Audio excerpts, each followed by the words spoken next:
What's up, everybody? Welcome back to the Draymond Green Show with my dog, BD. What's happening?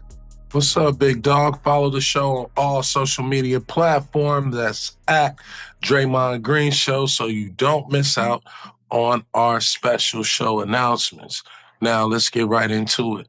The NBA Cup versus the Rockets was a tough loss. I know. I've been there before. Boy, Man, you gotta, I tell you. I know. You got to walk us through. Man, it was like a rough 5, 3, 2. Man, listen. Been in the league now 13 years. All games are not created equal, as you know, BD. Some games you're going to get up for more than others. Some games you're just not going to be able to find the juice over the course of an 82-game season. Mm-hmm. Some games you ain't going to be able to hit a shot. Some games the rim going to be wide as the Pacific Ocean. That's just the nature of what we do. Because of that nature and doing it for 13 years, I don't get too high or too low on winning and losing a game, especially in December. But this game in particular, hurts. And I don't know why. And I think maybe it's the opportunity to play for something, like just having the opportunity to compete for something is always special for me. And I have not been as hurt as I was losing that, or am losing that game since 2016 in Game 7. Mm-hmm. Because I know what that feels. I know what that means. If you think about it, in 2016 Game 7, I got suspended. You got suspended from Game 5 of the NBA, which changed the series. It completely changed the series, right? All right, so that's 2016. Crushed because I know that we're supposed to win this series. It just felt like at the end of it, it just felt like something got taken away. Damn, they took away what was ours. And so in 2016, I felt that way. In 2019, Game 6, Klay tears his ACL. Game 5, KD tears his Achilles. Ain't really much you can do, right? You lose that series. You deplete, you fight. You move on. It's unfortunate. Yeah. Just had a bad go at it. Cool, you move on from that one, right? 2020, KD left, Steph's out with a broken hand. Klay's out with, his ACL. Yeah. In 2021, we build him back, right? Then we win the championship in 2022. 2023, we lose to the Lakers. We just weren't good enough, right? So, when you look at these years, call it since 2015 and the run that we've been on, the only time where I really felt like, dang, they just took what was ours was 2016, of where, factors were what they were, and we should have won. Mm-hmm. That's the only time I felt like, wow, something got taken from us. I haven't felt like that since then. The last time I had that feeling as a whole was when our home got broken into back in 2022. And you just felt kind of violated, wow, somebody took something away from us, that was ours. You know what I'm saying? That's the last time I really, really, really felt like that. Then you fast forward to 2 nights ago, and it's wow, this is our game, and we're competing for something. And then it just got taken away. For me, that was one that was it was a gut punch, man. I was up to hold. Knocked the wind out of y'all. I couldn't really sleep after. You know what I'm saying? Sleep was jacked up after. It just wasn't going for It was bothering me, bro. It was bothering me. And I wasn't even playing. Just you just keep thinking damn, if this happened, if that would have been this, you know what I'm saying? Or I'm going back. I'm looking at every play man, if I get to stop here, if I don't go for the pump fake there and give them 2 free throws, we was up 7. We get to stop there. Now we possibly go up 9 or 10, right? And so you start like recounting every single play, like, and just going back, like, dang, man, if one play was different, if we get one more stop or one more bucket, like, that game is over, right? And so you just start going back on all those plays. Or one good possession. Yeah. Or 2 good possessions. You may not even score, but just great possessions to keep you in flow on defense and offense. The game's over. And so I'm going through this whole thing, bro, and I'm just like, the whole night, I'm like, back and forth, like, golly, man, like, how did this game get away from us? And, bruh, I'm still salty about it. Like, yeah, but it's crazy. Shout out to the Raptors, though. I gotta get a Rockets. I told you that's my surprise team. They just that on one end, it's like you as a young team on the road, you need every single little thing to happen to have an opportunity to go your way. And I thought they never stopped playing. You know what I mean? They didn't. Never stopped playing hard. And then it was just the ball they just start getting favor. Yeah. Yeah. It was like this magical favor. I do not like when the game ends on a call. Yeah, that's crazy. That should never determine the outcome of the game. Yeah, that's crazy. Now, as you know, I told you I was Draymond Green before Draymond Green with the referees. And so I only talk to the referees. You know what I mean? Friends in the first quarter, second quarter, frenemies in the third quarter, and then depending if we winning or losing, what I say to you at the end of the game. But like to be in that situation, the ref doubled downs on this 2-minute report and said it was a loose ball foul was the correct call. I personally think that he should have just shut the fuck up, call a jump ball, anything but a foul, right? This happened to us, and this happened to us during the We Believe year. We were playing against Washington. I was not playing, but Al Harrington fouled Gilbert Arenas. Thought they called a foul with like 0.3 on the clock. And he was driving. Those moments when it's like, damn, we got gut punch. Everything got away. You can blame something on one call, but it's really like if we it never happened again. That's what I feel like. And, it's like you need that moment in the season where you're like, you know what? We're never losing like this again. You know what I mean? Like attention to detail, sharpness. And then that's also like, all right, I can't get fined for talking about the ref. You don't talk about it. But I know what you mean, that gut punch, because it's like everything y'all could have done, just one thing the way you usually do things, everything they needed to go right for them, wrong for you happened in their favor. And then for sure, it's 100%. Like, you know what I mean? It's like, here, give me this. This doesn't belong to you. I've been on the right side of a lot of great things in this league, when it comes to winning and losing. And so when it's in your favor, you can't be the guy that's like, oh, man, we had the favor and like we won. And then when it goes against you, you be the one that's like, oh, I'm going to blame everything. Now, obviously, I disagree with the call. I think, when I look at the whole thing shake out from the vantage point I see GP dive on the ball.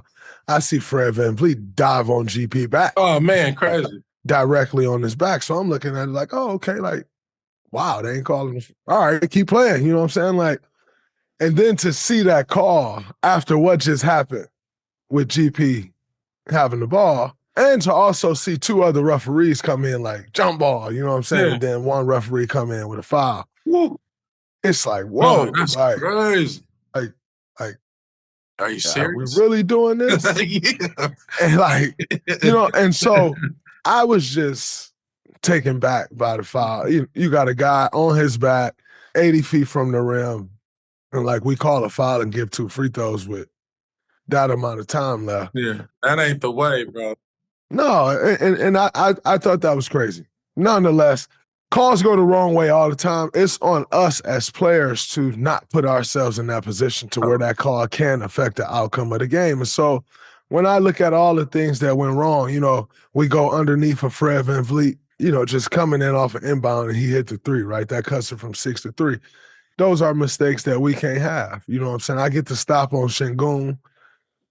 I need to get that rebound. I knock it off a step head and go out of bounds. They get, they get another possession, And so there were plays, little things, man. It's just little, kind of little errors, like 100% errors. You know what I'm saying? For sure. JK slipping off of Steph, me throwing the ball, him not catching the ball, right? Bad, I had too much steam on the pass, so I can throw a better pass. And then my thing to JK is, and to the young guys, there's a different level of physicality at that game, in the game at that point. If he grabbing your arm right there on that catch, like you got to rip your arm away. They ain't calling that foul. Yeah, you can't expect nothing. With a minute left in the game. And so it's things like that when I look at all of those things, we could have done better. I know everybody made a lot about the Steph shot with 12 on the game clock, 9 on the shot clock. I actually like the shot. Number one is Steph getting to his left step back, which is Steph's shot. That's the night-night. Like, that's what it is. Like, that's where the night-night comes from. Yep. Everybody's like, oh, man, he shot the ball too soon. And I say, yeah, like, in an ideal world, do you want to run a little more clock? Yes. But we got 6 shot clock possessions in this game. Like, so you take the first good look you can get in that situation. Again, he hit that shot. We go for it. That game over. We can always look back and be like, yo, like, maybe he took this earlier. We could, like, yeah, that's that. All right, cool. But again, he got an incredible look. Like, incredible look. I'm living with it 10 times out of 10. And like I said, we had 6 shot clock violations.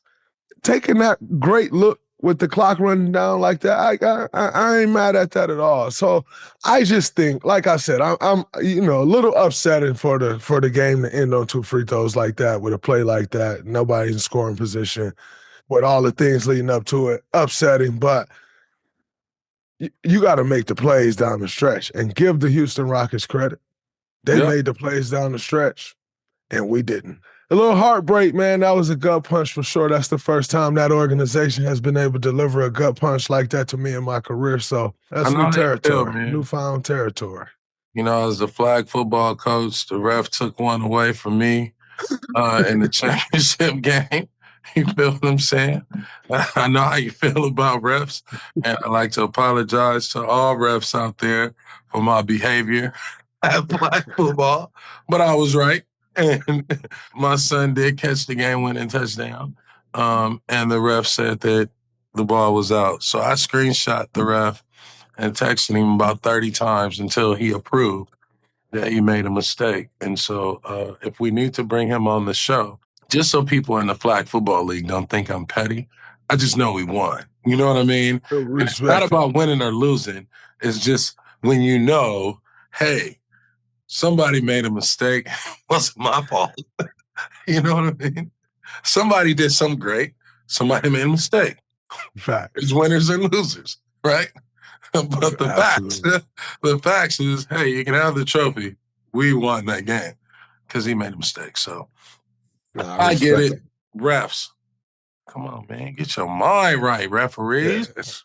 Yeah, man, I need to. I think they got even softer since they let Richard Jefferson become a referee. he was probably in the locker room just telling everybody stuff. Come on, RJ, get up off that. That is a fact. RJ. Yeah, but seriously, like in a situation like this, you said gut punch, right? And so really, how do you grow from this? Again, I think that's just something that for us as a team, here's the thing. And again, I 100% disagree with that call being made at that time. Mm-hmm. But here's the thing. We've lost games like this already. So it ain't like this is the first time and no, we've put ourselves in these positions where we've allowed games to be taken away from us at the end of games and having big leads in the fourth quarter. this has become a thing for this team. So we have to fix that. Like, yeah, we can sit and complain about the refs and like everybody in the world saw what the same thing we saw. Like, I don't need to sit and harp on that. We have to figure out what it is that's putting us in these situations that's cost us now maybe 4 games already this year, 4 or 5 games. What is it that is putting us in these situations and how to fix that?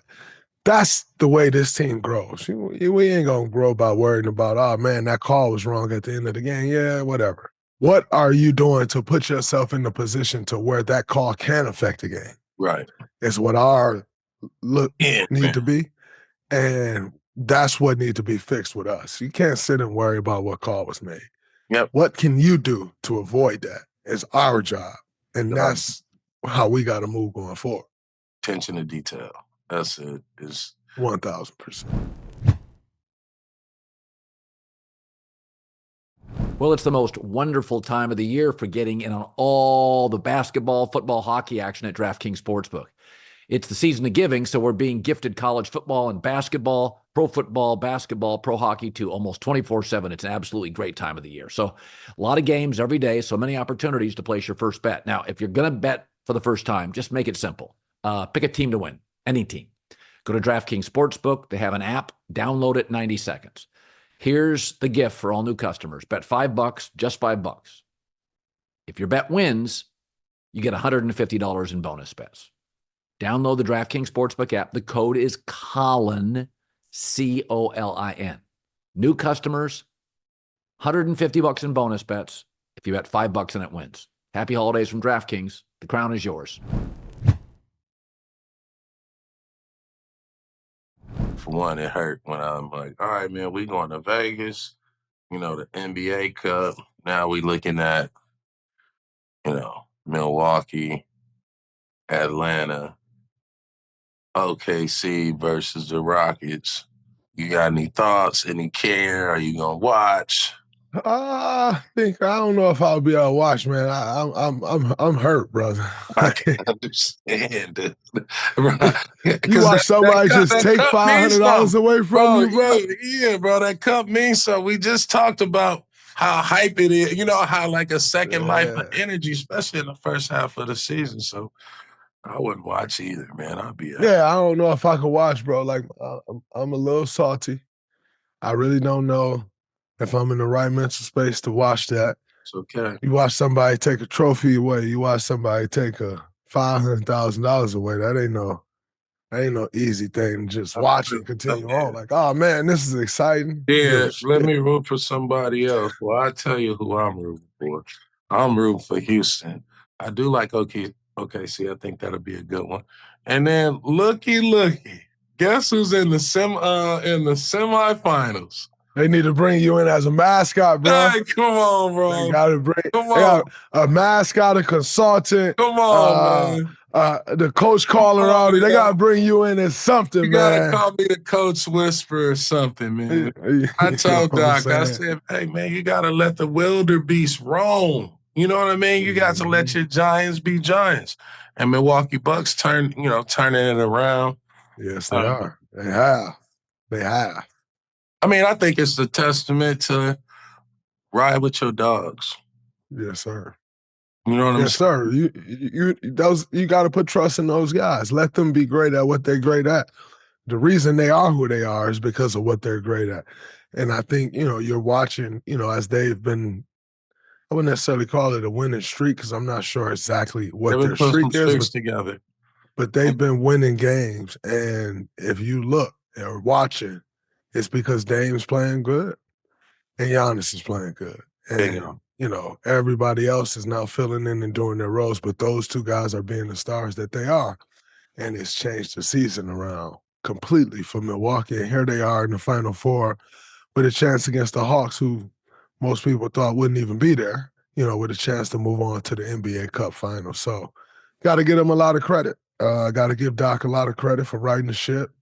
D Ham over there on the bench, their leaders, like Dame. 12-0 in the NBA Cup. He like 12-0. D Ham rolling in the NBA Cup, which takes me back to last year. What I was saying, if I'm a college, I want Darvin Ham in these one-and-done situations because the adjustments that he's shown in these NBA cups from game to game, man, you come with those adjustments into college. Yeah, that's going to be crazy. You win the NCAA tournament.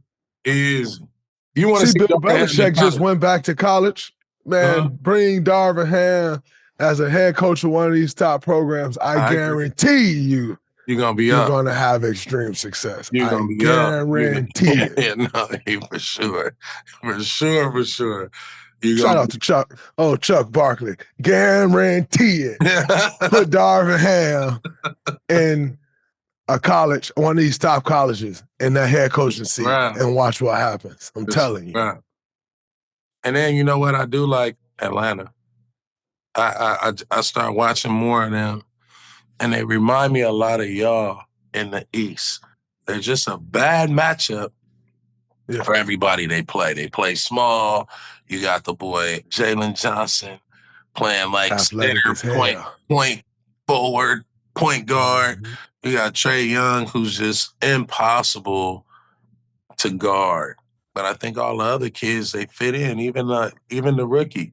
I think the rookie is finding his way. He's finding his way for sure, and they're not asking him to do much. You know, they're asking him to average 11 points a game. Dyson Daniels has stepped up in a major way. Like, he averaging like 16 points a game, maybe 3.5 steals a game, 5 rebounds a game, 3 assists a game. Like, Dyson Daniels is really stepping up. And then I'm going to tell you the player of who's taking that team. I won't necessarily say to the next level because they got a lot of growing to do, but who's made this team as dangerous as they've been this early in the season is the play of DeAndre Hunter. DeAndre Hunter come in, lottery pick. You know, you kind of see glimpses and, you know, not all the time. Now you're not starting to see glimpses. Now you're starting to see him grow into the player that everybody thought DeAndre Hunter can be coming out of Virginia. And he's starting to take that next step and become a consistent guy every night, shooting the piss out the ball. Yeah. And so Trae Young is doing what Trae Young does, which is always to be expected. But I think who's really changed that team, made that team dangerous, is the emergence of DeAndre Hunter becoming the guy that everyone thought he could be coming out of Virginia. Bro, I was watching the game and he was calling for the ball. Get into a spot, hitting the shot, and then turn around back down the court, talking shit. I was like, oh, this is a different dude. Absolutely. It's a different level of confidence. What is he, in his 3rd year now? He may be in year 4 or 5 now. Damn, for real. Yeah, time be flying, man. Time be flying, dude. He was like that versatile kind of glue. That's what they needed. If you get him rocking, you know, and then they got versatile guys who are skilled that can make plays, which makes Trae Young so much more important. And it's almost like you can forget about Trae Young if they play good, and that's the last thing you want to do. You know what I mean? That's the last thing, for sure. He take a lot of attention. When them dudes start hooping, you got to pick your poison. You know what I mean? No, that's a fact. That's a fact. And speaking of Trae Young does it to the Knicks again. Come on, dude. That's crazy. Trae Young owns the New York Knicks, man. He owns the New York Knicks. And that man went and kneeled down in the prison pose. And gave him the CeeLo. And started shooting dice. In the middle of the court on the logo. Like, this man is a menace. He must be stopped. This man is a menace in New York City. Bro, he keeps doing it to the Knicks, man. Wow, Trae Young. Hey, bro. Wow. They would have to have a GoFundMe. I'm sorry, Trae Young, but if I was playing, New York would have had a GoFundMe because I'd have kicked him. I'd have kicked him dice. I'd have kicked him dice and kicked him. Man, come on, New York. You got to stop letting. Hey, dog, he is really a Knick killer. He is. Hey, but here's the thing, though, BD. The exact reason he is the New York killer is the Knick killer is the same reason why he feel comfortable rolling dice on their logo and knowing nothing ain't going to happen to him. Like, they don't have anybody on their team that's going to say, oh, no, he ain't, like, we ain't rocking with that. They don't have nobody on their team that's going to do that. And that is one of the big problems with the New York Knicks. It's like, all right, when it comes down to it, who's that guy that's going to stop him from doing with all these shenanigans and put an end to it? Who's that guy for them? They don't have that. And I think that's always one of the issues going to be with these current Knicks. That's going to be one of the issues. Getting over that. Man, come on, man. Ain't nobody about to be shooting dice. Shooting dice? Bro, that's so disrespectful. I came in here. I'm taking y'all money. What? I'm taking y'all money. I'm going to Vegas. So I'm shooting dice on y'all logo. Oh, that was so cold. And I'm out of here. I'm headed to Vegas. That's crazy. Ice Cold got antics. I'm fucking with it. I love it. I love it. And when you own a franchise the way he's owned them over the last few years, ain't nothing they can do. And they hate him so much. You know what I mean? Absolutely. So like that villain. Absolutely. Knicks, y'all should have just signed me for that game. Just so I'd have broke that dice game up with a quickness. You know? Fast. You got to come off that money. Hey, bro, I'd have sat there on my knee too, right in front of him. You got to come off that chicken. Come off that chicken, bro. ASAP. Shout out to Ice Cold, man. Absolutely. Yo, before we get to this next game and your next opponent, you do got to tell me what's up with the refs after they heard your comments from the fans. What was that reaction? Oh, man, bro? I don't even know if the ref ended up doing anything, but it's crazy because it was at a part in the game where I couldn't really entertain him because I was locked into the game, but I heard him, and I was real close to walking over there and scaring the shit out of him and seeing what he was going to do. And I was headed over there, but I'm like, you got to stay locked in. Like, you can't do it right now. It's wild. And I've said it for years, bro. Like, the NBA kind of empower these fans to say what it is they want to say, because I know as a fan that if, for instance, this guy calls me the B word, which, again, I told him right in that moment, I'll slap the shit out of you. Man, as you should. I would, and I very much so will slap the shit out of him. But just to feel the comfort to say that, like, I'm telling you, if it's any other part in the game and not in a meaningful game, the game would have stopped and I would have got on him.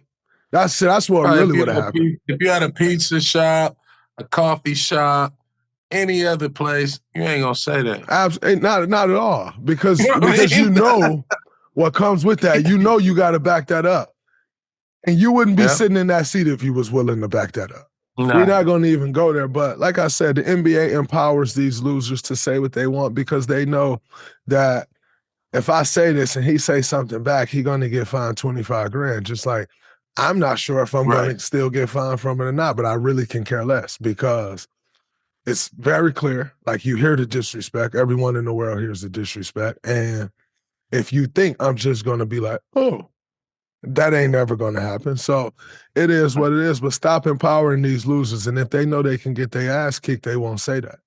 Yeah, they need to get their ass kicked out of the game because it mess everything up for the fans. Like, I like the fans who boo and hate and talk shit. But the ones who cross the line and know they crossing the line, you fucking up the game. Absolutely. Like, you come in there with a whole agenda. Mm-hmm. You know what I mean? Like, I remember when I was when we played in the playoffs in Utah, and it was this little white girl, and she was behind the basket. She had to be like 8, 9, maybe 10 years old. And she was going, Baron Davis, hey, Doc, the whole game. That's right. Every time I shot a free throw, I saw this little girl underneath the basket going, Baron Davis, fuck you. And I didn't hear nobody else, but I could hear what she was saying. So I wasn't really tripping, but that kind of threw me off. Like, damn, dude, this little girl really hate me.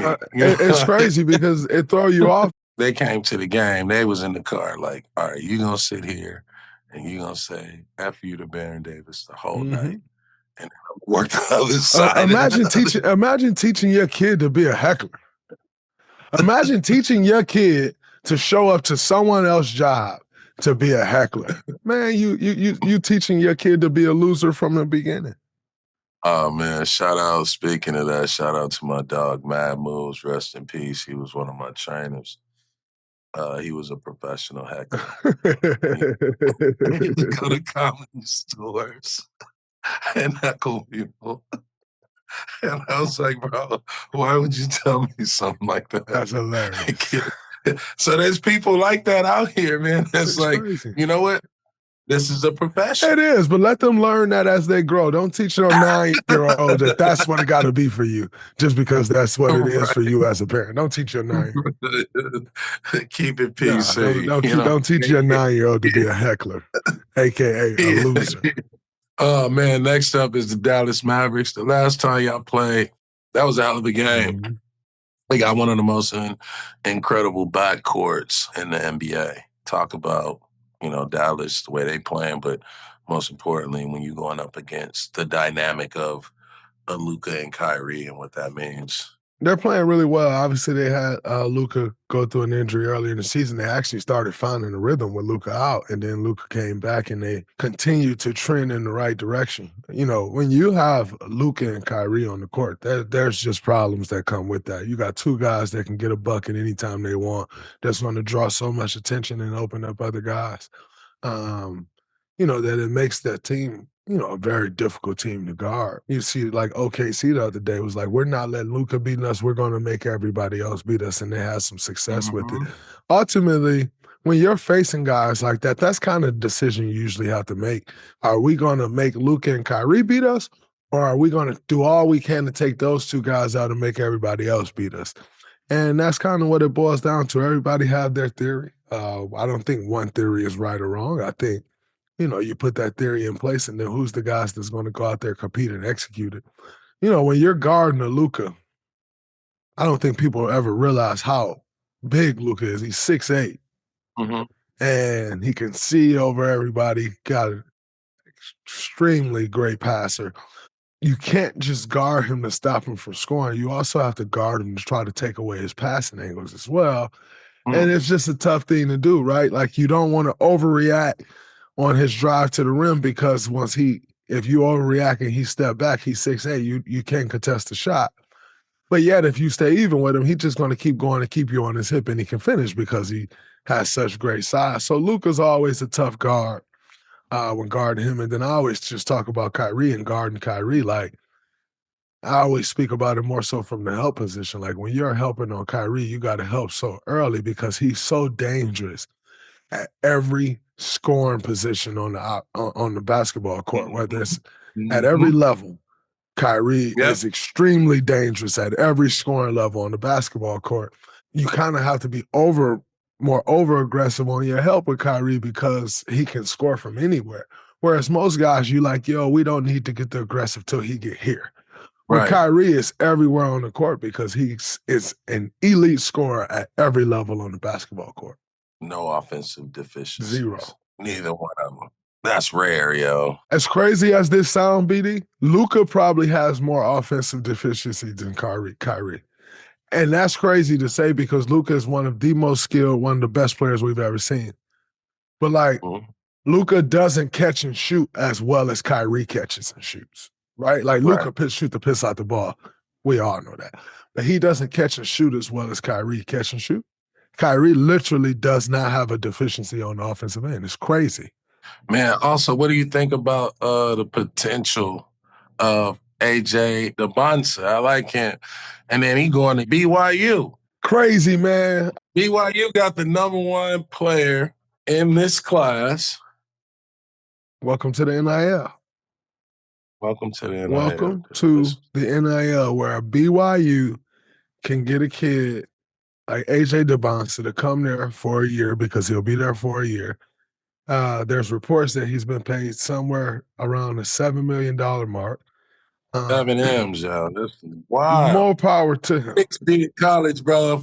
If I can give players $7 million, man, let me go do some recruiting. Listen, $7 million to go to BYU is insane. What is viewed as success, though? Like, right, that's what I'm saying. Like, what's the marker for success? Like, So you pay him $7 million essentially for 6 months. To go to the tournament? Which, by the way, shout out to AJ.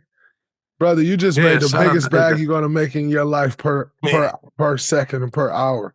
Because to get $7 million for about 5 months of work, it's absolutely insane. Now, granted, this kid is going to have, like, with the potential that he has, he'll have incredible earning potential. But $7 million to go to a college campus for 5 months and not even have to win. Like, they don't have to. I don't know what success is viewed as for them. What are the measurements?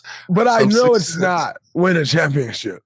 And so to go somewhere and like get $7 million or whatever it is around that and not have to win a championship, that brother hit a lick, man. Shout out to the young fella. You know, he doing big things. I've heard a lot about him. I've heard, just he plays winning basketball, which I love. And so shout out to the young fella. Get your bag. Yeah, I heard he's good. I heard he's humble. He's presentable. Coach Jason Crow said when they played Inglewood, he thanked them for the opportunity. You know what I mean? He knows the players, know who people are.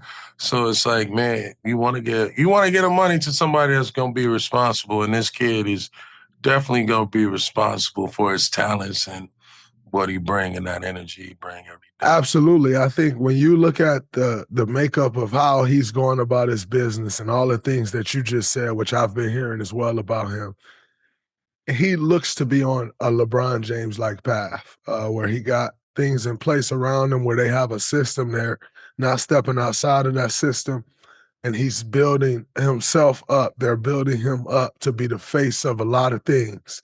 And just knowing how to carry himself, being the number one guy for the last 2 years and carrying that with so much grace, like LeBron James, I think is something that I admire. So shout out to the young fella. Keep doing your thing. Shout out to AJ. It's super dope to see and refreshing to hear about that type of professionalism and a young guy who's coming in and saying, no, I'm going to take on all that. So oftentimes now you got these young guys wanting to challenge the system, you know what I'm saying? Wanting to challenge, I can do this my way and do this way. Or want to be cool. I was just about to say, like, be cool. That cool shit and cool. Yeah, like I need to be this way.